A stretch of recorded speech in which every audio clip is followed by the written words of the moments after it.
luck is a skill, you can manufacture it, which is kind of counterintuitive, right? Are people who are lucky actually lucky, or did they create their own luck?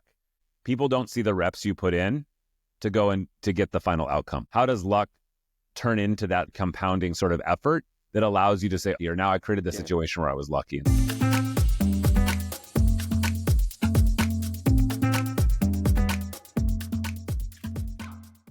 What's up, Kevin? Here we go. Jason, how are you, man? I'm fantastic. Founder Mode, episode 1. Let's do it. Dude, all right. So we got to start with the basics, which is everybody's read Paul Graham's essay, right? Like, what is Founder Mode to you, man? Yeah, it's funny because I read the article, I don't know, a while back. I guess that's an essay they call them now.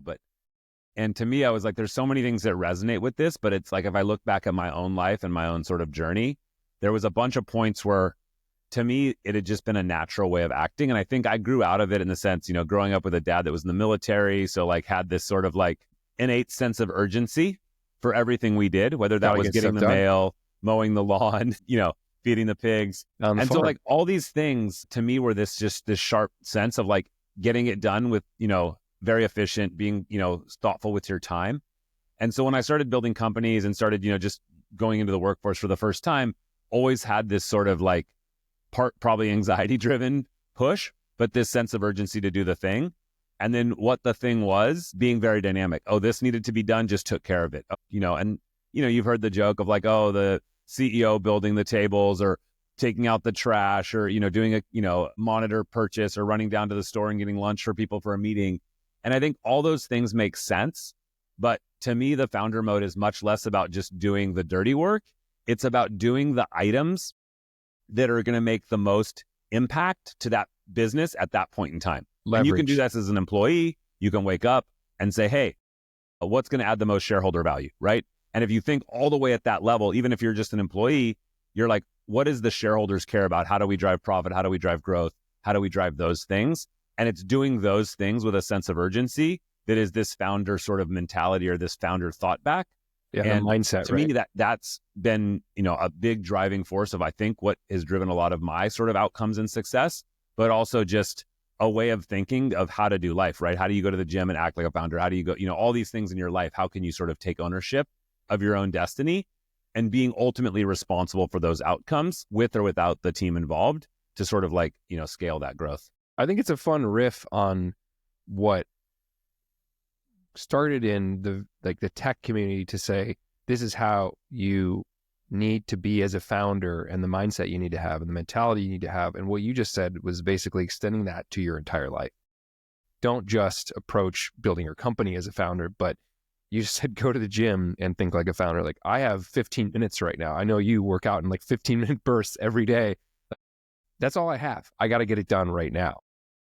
And how do you be efficient with that time? And then how do you use that as a building block for the ultimate outcome? And so constantly thinking about the larger shareholder value, your health quotient, or whatever the sort of macro thing that you're optimizing for, not just like, hey, what am I doing today? But how do you use that time efficiently? When you say shareholder value, people are like, oh, public companies. Like, no. Shareholder value, you could be one of 3 shareholders, you and your co-founders, right? Or you're a founder with employee count of 1. You're a solo founder. You still have value to the thing you're making, right? Yeah. Or just shareholder in your family. Like, how are you driving value for your family or your friend group or whatever community that you're part of, your team, if you're working in a bigger company and you're like, hey, I'm just thinking about like what's driving my team's outcome or success. But I think the big thing here is like, we talked about this first episode being like manufacturing luck, but I'm curious, pivoting off a little bit of the higher stuff on founder mode and just thinking about luck, like, why are we talking about luck and what does that sort of mean to you?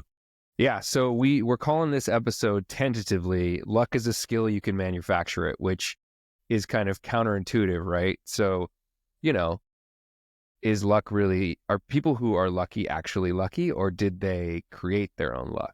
And for me, at least, when we talk about luck and like, why are we talking about it in the context of founder mode? The founders that you and I have seen be super successful in your own founding story and journey, it's because of this ability to look out and see opportunity and say, I'm going to point myself in this direction and expose myself to these opportunities that then to others are like, oh man, he got so lucky. No.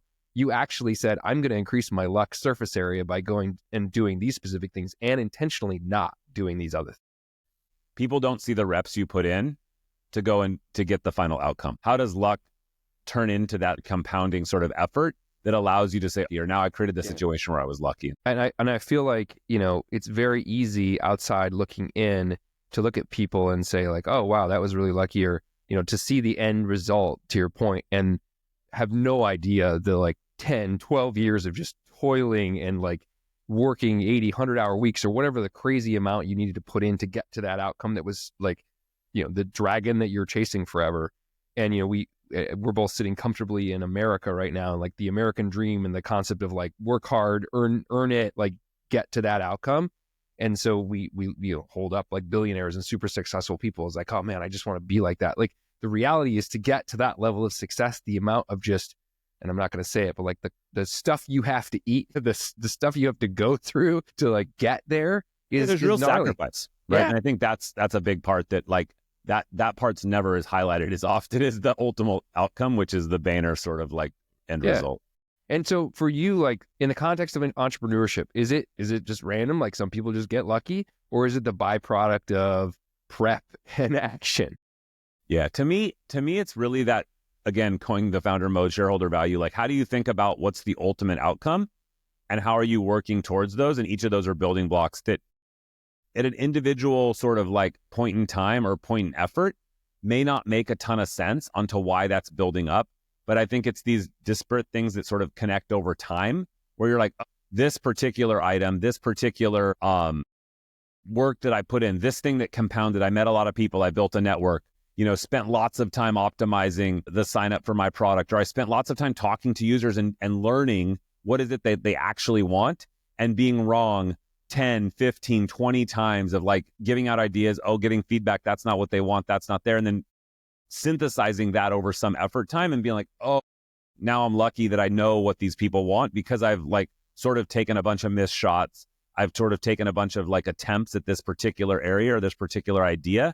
And that sort of cumulative value or that cumulative sort of experience of learning allowed me to then get lucky and sort of see the thing that they actually needed, and it finally clicked.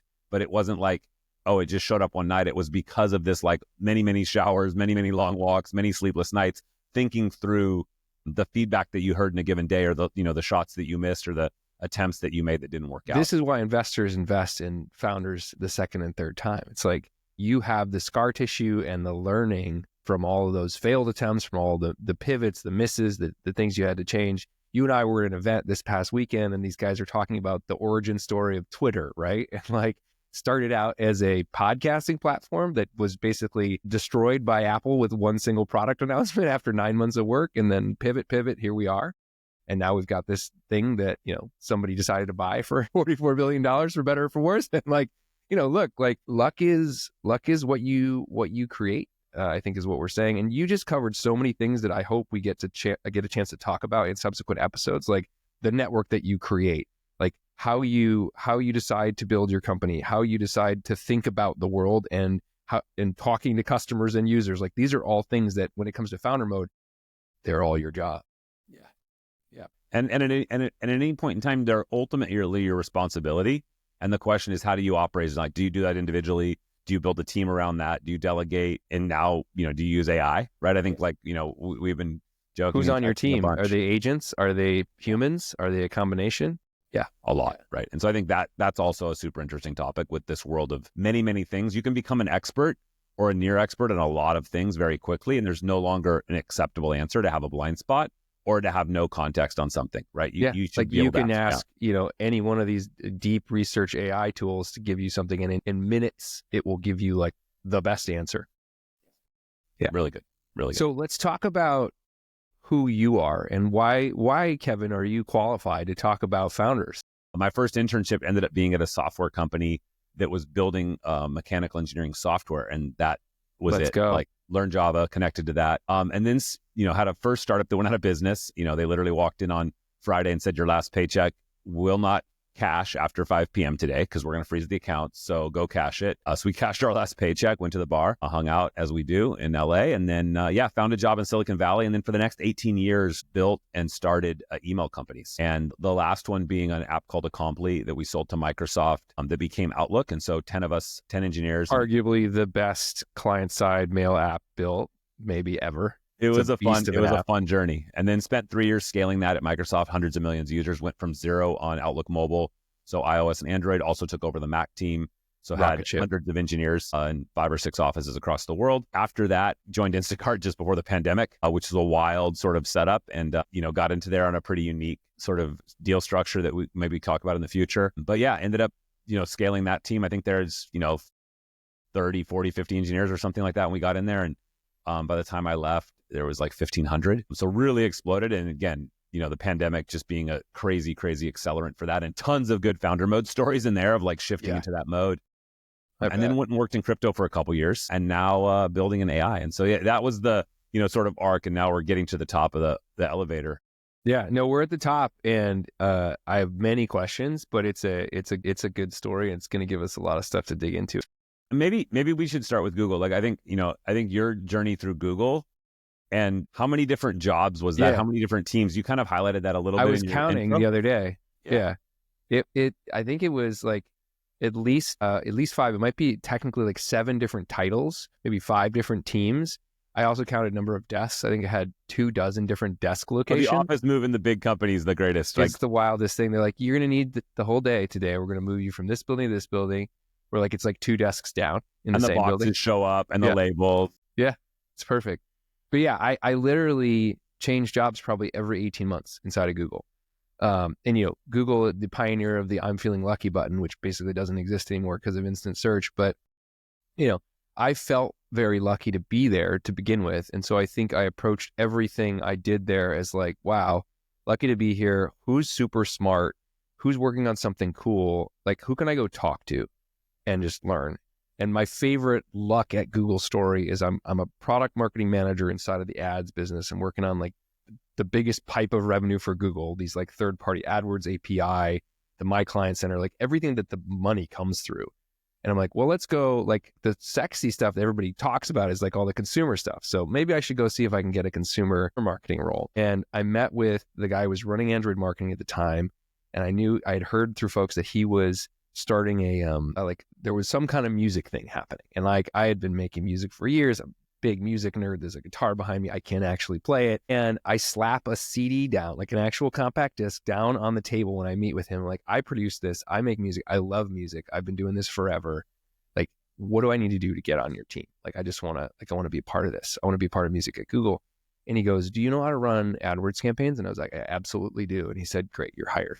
So like, it was the best interview of my life. And then it turned into this incredible journey, launching and scaling Google Music. And so the takeaway for me on that one is like, even when you're in a big company, there's so much internal networking you can do at Google and other big tech, like free lunch every day. Like, go have lunch with somebody new, go talk to somebody, find out what they're working on. And like, maybe you can help them.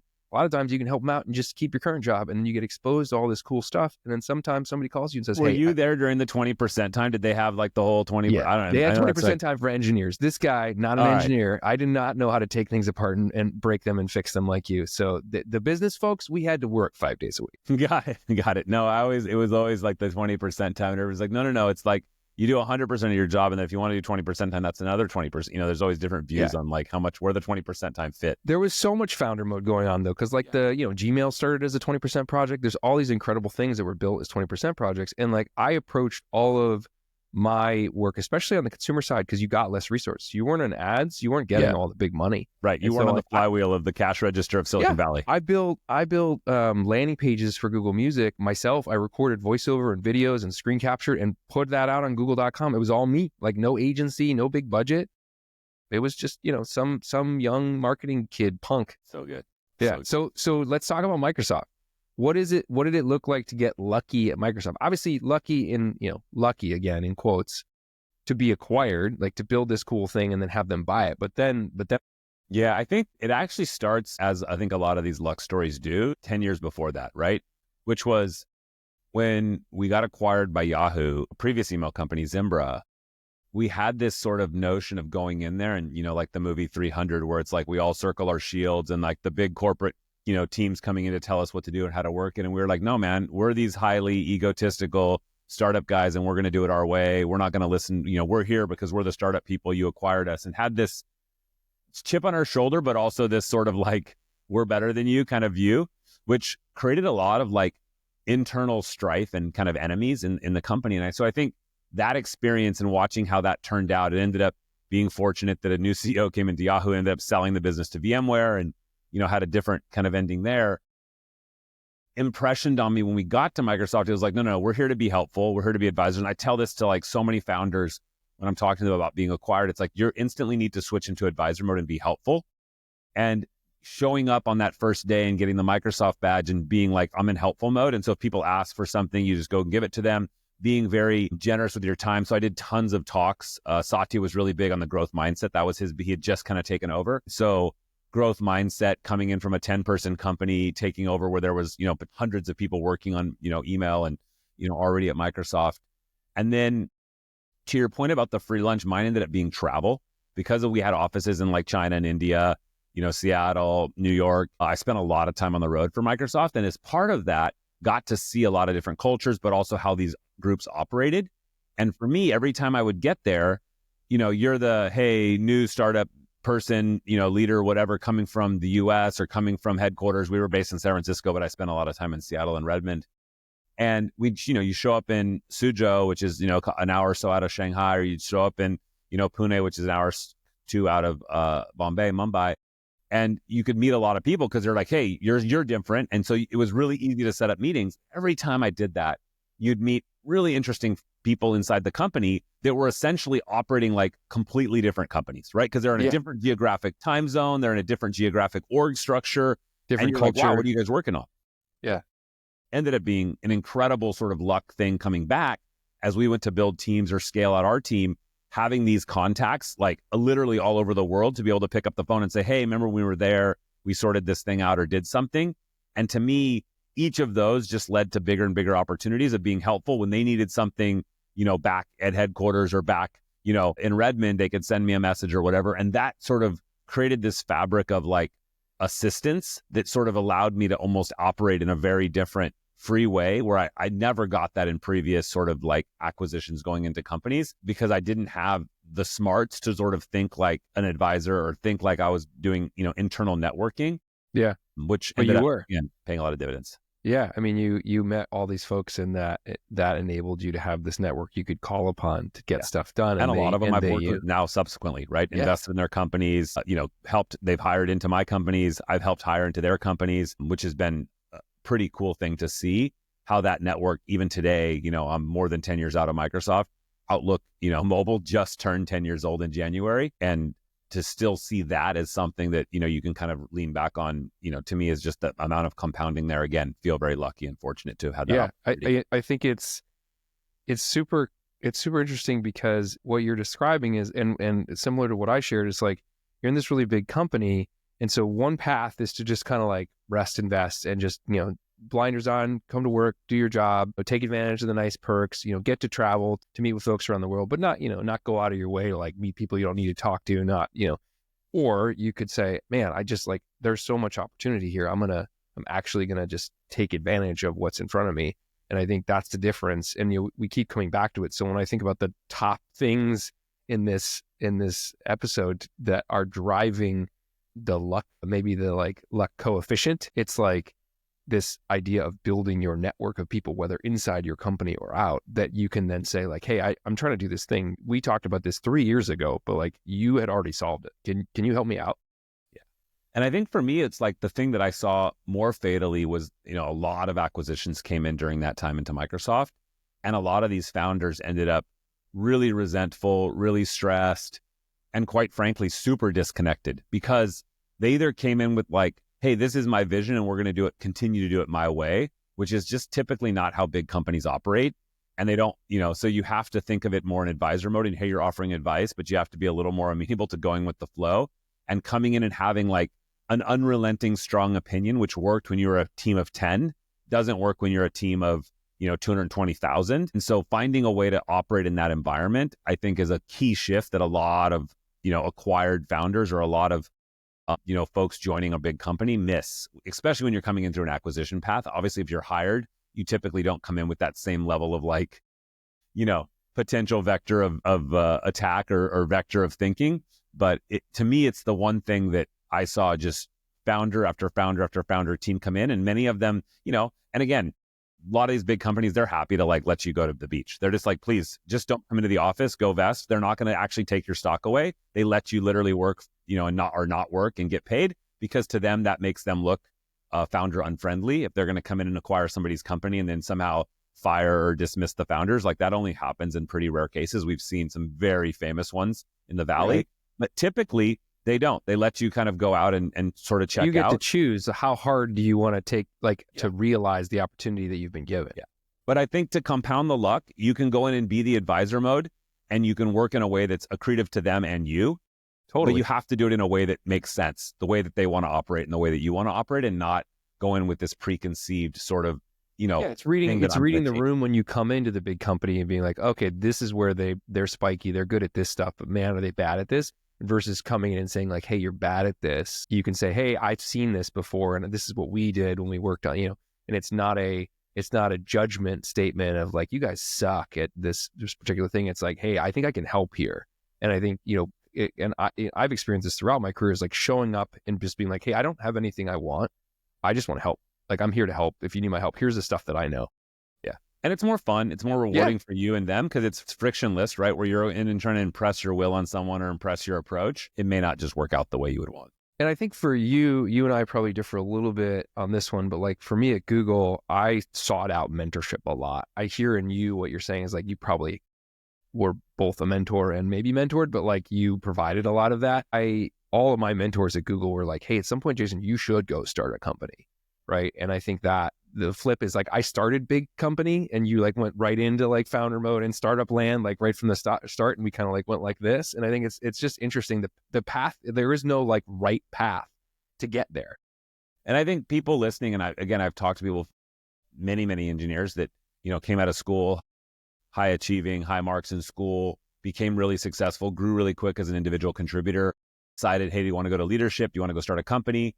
And to me, like I said, teaching is the best way to learn something, right? And so a lot of times, like involving in these kind of career progression type scenarios, like there's many people that have boomeranged, right? Where you're like, hey man, this isn't working, go try your thing. And then a year or two later, they come back either to the same company or I rehire them into a different company where they're like, hey, I want to, come back and align again. And I do think on the mentorship side, I saw a lot. I think the interesting thing at Microsoft is the really senior people, and a lot of people had been there, for their entire life. Like they had literally graduated school, joined as an intern, would introduce themselves with 20 years, 26 years of experience, and they had a wealth of knowledge. And so it just took time to sort of get used to how to, sort of connect with them, but also sort of learn from them. But I also think there was a bit of blinders on in time when they've literally only worked at one company their entire career. And that, I think, to me was always this alarming thing of like, wow, I never want to be like that. And so I knew my shelf life at the big company was, definitely could count it on one hand, and then sometimes on, not even all the fingers. The number of times I see like viral videos on, Instagram and TikTok that are basically people being like, you need to change jobs every X number of years to maximize your income, right? It's like, that's one way to look at the like career journey. And it's kind of what you're describing. But I think the twist when it comes to being a founder and founder mode is like, what can you glean from these big organizations that you can then take into your own thing, or kind of have that side hustle that turns into your own thing, and have an unconventional path to your achievement that you're trying to unlock. And now more than ever, right? I mean, like the ability to go create 100%. With incredibly low resources, right? In the old days, we were racking servers, then we get to cloud. Now we're in AI. Like you can vibe code your way into an app pretty quickly. And we got a mutual friend that I think we'll bring on at some point to, to talk through his journey and seeing like how quickly you can go from like literally person of one to a pretty sizable business. We're going to have a founder mode bingo card, because vibe code is one of the squares. I just marked mine. And so we'll just need to get that out there, right? Like vibe coding, and there's some other ones that'll pop up. We'll come up with all the terms that are appropriate for checking on an app. that are appropriate for all ages and all ears. So let's talk about early stage, right? We dug into the Microsoft and the Google and the big company luck and how you can create it and kind of realize it. But Kevin, let's talk about luck when you're starting a company. So, take me through the Acompli, Instacart, and, the stuff that you're working on now. Like, how does that differ from this big company journey? Yeah. And I think you can get lucky on all levels. Like for me, I got fired from VMware, which was the company before Acompli. And so everyone should get fired. It's a very important experience to have in life. Yeah, it's good. And it was like kind of like more of like a laid off thing. It was kind of weird, but basically I left involuntarily at VMware and basically was like, man, who do I call? So I called, the venture guy, Satish, who had backed, previous companies and was the founder of Zimbra. And he was like, come be an EIR. And I was, start tomorrow kind of thing. And so I literally showed up and I had no clue what we were going to do, what I was going to do, and met another entrepreneur there who I had also worked at VMware with. And we ended up kind of coming up with this idea around email, and there was just the time and place. And again, got lucky and then was able to connect with third entrepreneur, JJ, who again, I'd worked with now for 26 years across, 8 or 9 different companies. And so to me, now looking back, those were just lucky moments that, hey, we were there at the same time. Hey, there was something that sort of continued our journey and that, obviously that turned into Outlook.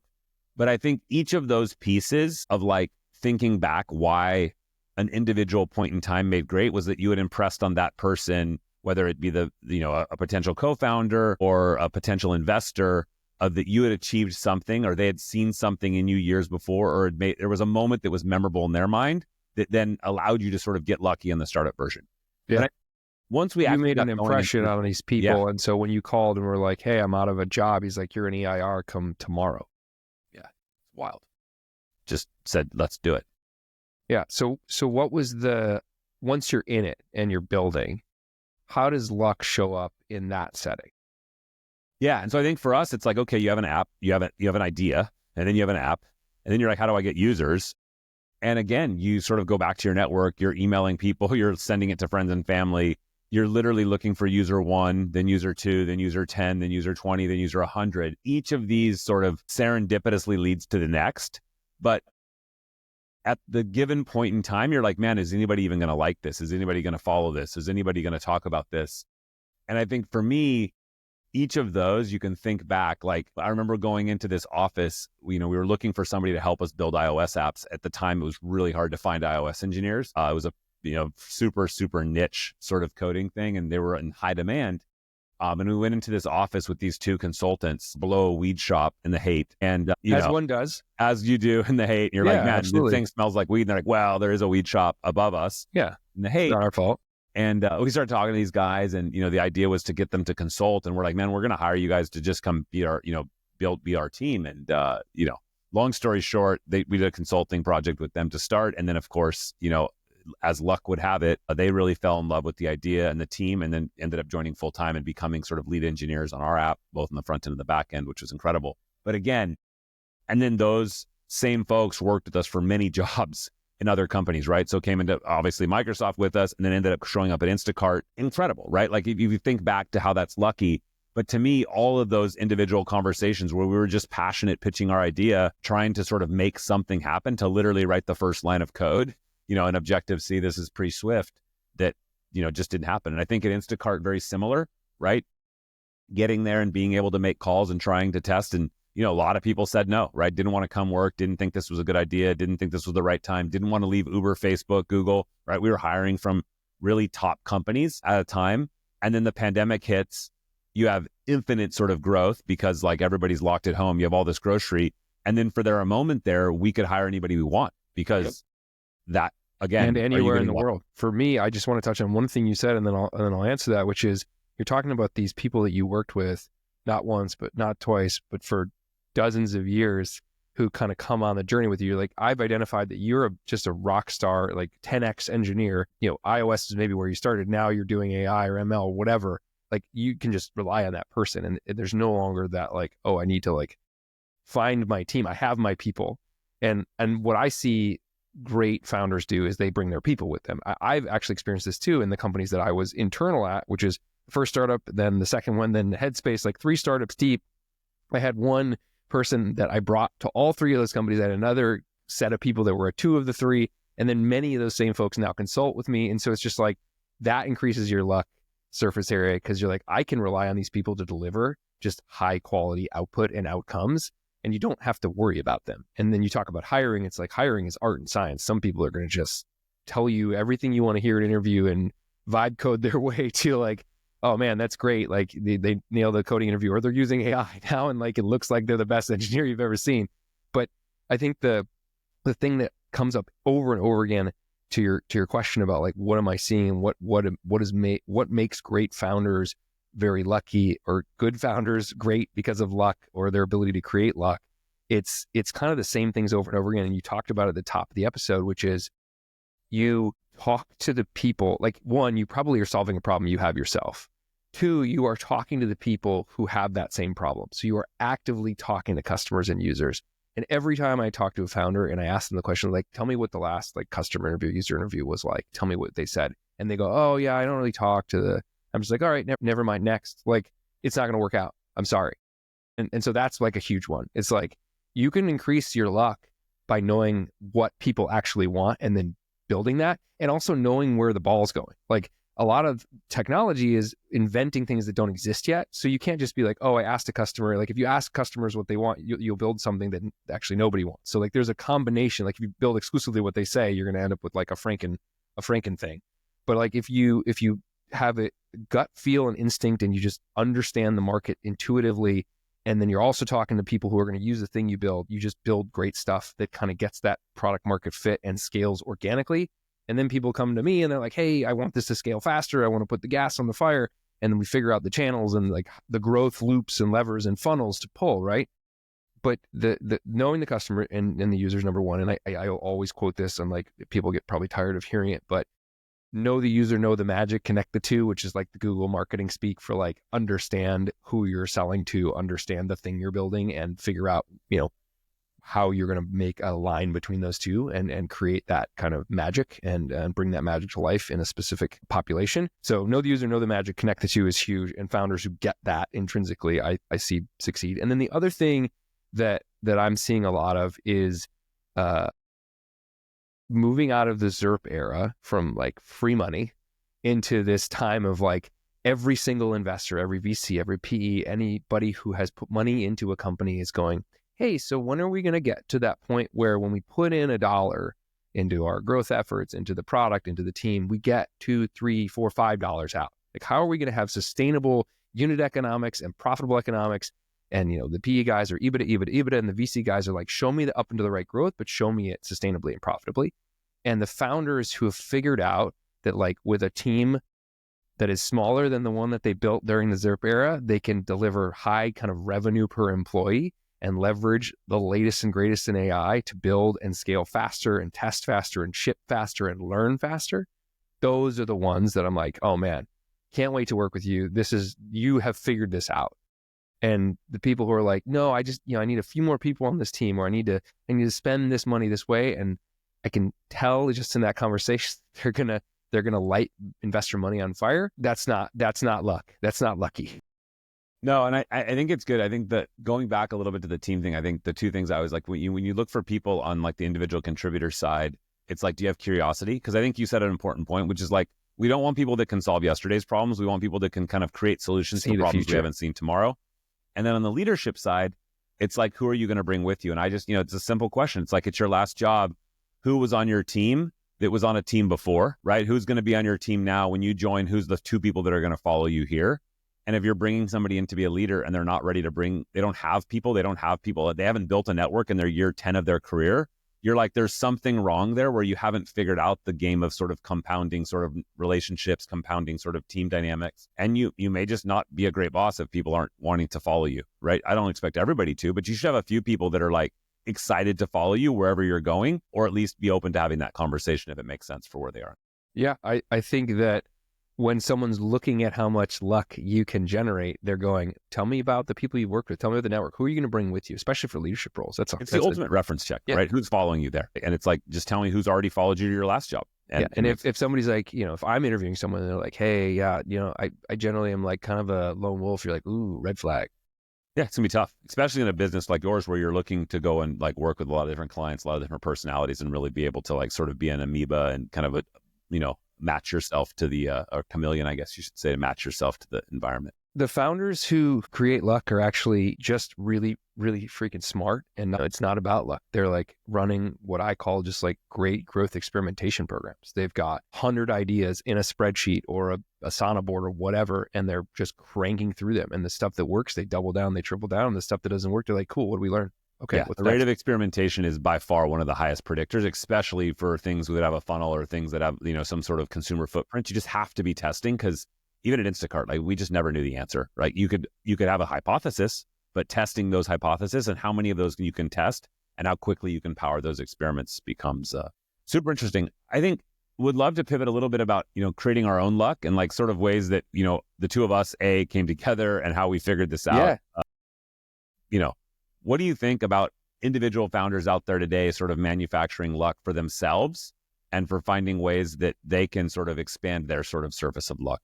I mean, I think about how you and I connected, right? Like we're in this founder community. For those of you who haven't heard of it, it's called Hampton, founded by Sam Parr and Joe Spicer. Sam Parr is the My First Million guy, a podcast that a lot of people listen to, as opposed to this one that we're just starting today. Thank you to everyone who's listening right now. Mom, thank you. And, we met in this community, and the reason we met was not through like the big Slack channel with everybody in it.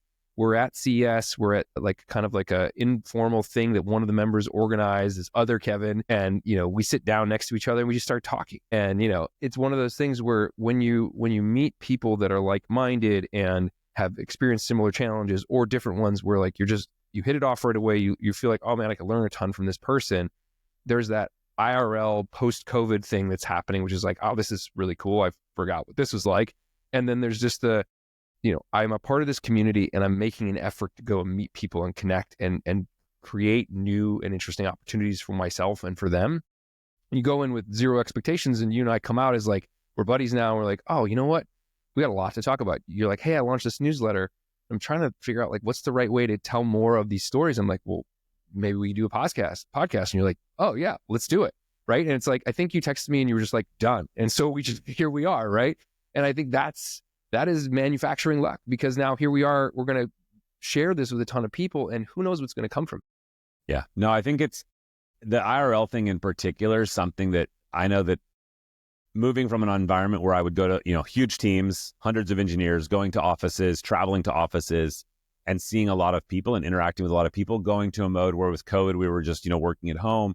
And now as we've come back out, I actually wrote a newsletter on this last year. Like, I was telling my daughter, like, hey, I've had 3 dinners this week, 4 lunches and 2 coffee things. She's like, Dad, this sounds like dating. Like because there is no offices. Like if you and I were to meet, neither of our companies have an office, right? And so you end up meeting in some social, sort of setting. I would say most of the companies that I meet with these days, or most of the other people I meet with, similarly are not working out of an office. You're meeting at Soho House, you're meeting at the Battery. If you're in San Francisco, you're, going to lunch or coffee, like you're going for a walk. Like there's all these other ways of sort of connecting. You played pickleball. There's like a VCs versus founders pickleball thing that we, a couple times a year that happens out of Palo Alto. It's like all these ways of connecting that are not sort of the old way of traditionally like, hey, we come visit your office, you come visit my office kind of thing, which I think is great. But it also is like, how can we sort of expand that message? And I think, to me, the newsletter has been this incredible sort of opening of like more people that, were in my network from a long time that just now I've reached back out to it sort of implicitly because they, kind of opted into the newsletter. And then I think this and your idea to say, hey, why don't we do a podcast and make this sort of more of an ongoing thing? And quite frankly, like I've been invigorated by our sort of conversations talking about your business and how that's working. And I think that allowing that to be public, gives us more reps, but also just is a way to sort of share some of the ideas that we've been coming up with independently.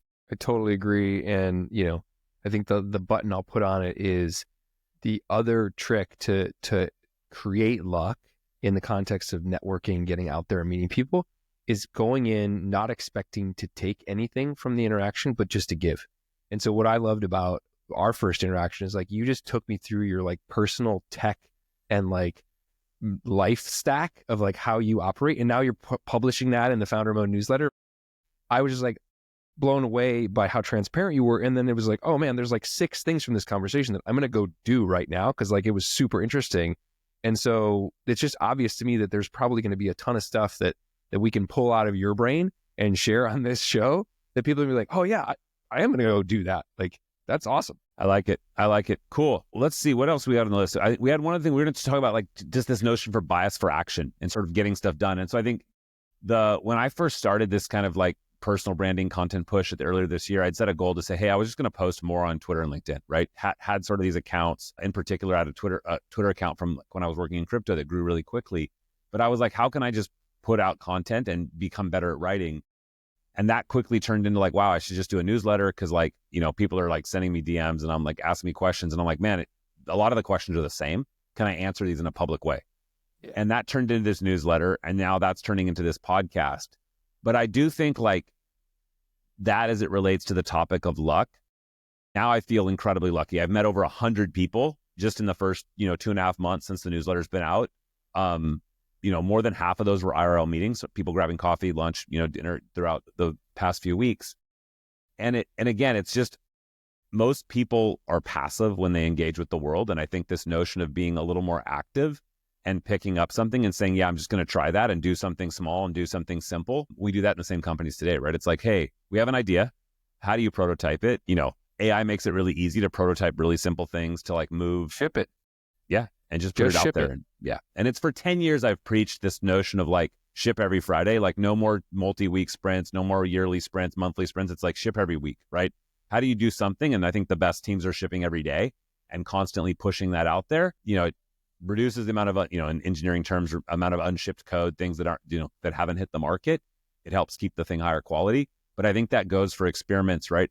This podcast, it's like we could have obsessed over this. Like we had, one spend 20-minute meeting. Like, oh, how should we do it? What should we do? And we're just like, let's just record one. Let's do it. Let's set it up. Let's, And I think what applies to everybody, you built an email app. Like the people that I get along with the most are like, I send them an email and I get an email reply like in minutes.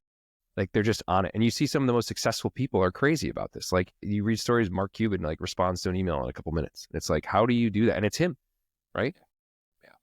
And that's that bias for action you're talking about. Yeah, it's just being in that moment, but also like not letting things pile up, and also, probably having a lot of discretionary time to control when and where he is. I think, you see Elon and, he's constantly tweeting, right? Yeah, and, like, and you're like, I think it turned to you and asked you like, how does he do that? He's like, he's always on his phone.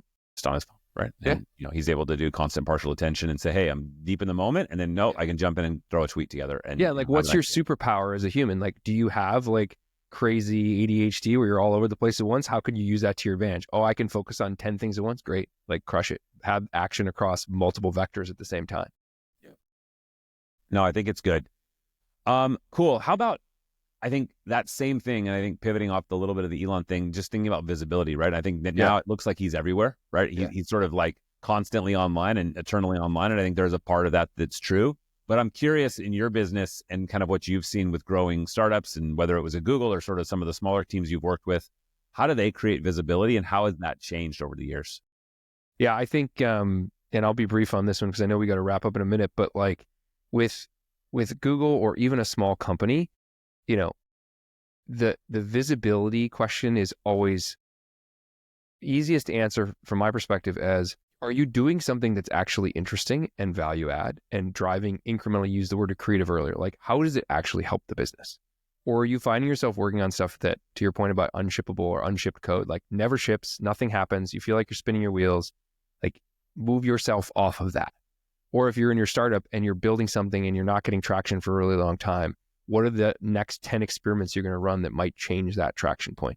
And then in terms of getting the right people's eyes on it, it's thinking creatively and outside of the box. We were just in Austin for South by, and like there's all sorts of crazy stuff going on. I know some jerk that has a truck that has his company logo on it. Everybody's trying to do different stuff, and visibility. And as a like career marketer, I can tell you like breaking through all the noise, really freaking hard. But at the same time, if you think for a moment about your user, the customer, the audience, and like, what are they looking for? What do they want? What do they need? And can you satisfy those things? Whether that user or customer is actually your VC, your investor in your startup, or your leadership chain in your big company, what is the thing that they care about? Go build that, go do that. And don't ask for permission, ask for forgiveness. No, I agree. That notion of like just moving quickly and, especially in marketing, is being different and taking tests, because you just don't know what's going to work. You can try the tried and true stuff, but having some kind of twist on it's going to make a big difference and kind of move from there. So With that, we should wrap up and like maybe put together a few final thoughts and close it out for this. Yeah, I think, first of all, for a first episode, I'm feeling pretty good. I'm feeling lucky, actually. That's what I think. I'm feeling lucky about this first episode, and I'm super stoked to talk about some more things coming up. So we're going to get into, being a high performance founder, how to use AI, how to be more productive, shipping every week, how to take ideas and then execute on them, how to take care of yourself when you're a founder, thinking about, things that people say that are BS and kind of coming at it like this episode, that luck isn't necessarily about luck at all. It's about creating that surface area and basically challenging the common misconceptions and the mistakes that we see all the time, and telling stories about our own experiences and how we have seen, either through other founders or through ourselves, people kind of overcome and just crush it and build incredibly powerful businesses and companies. So I'm excited to tell those stories with you coming up.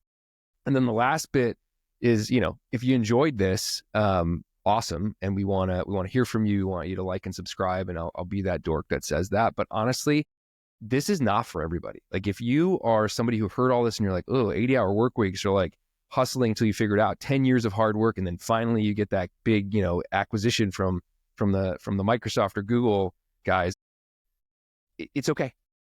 There's another podcast out there for you.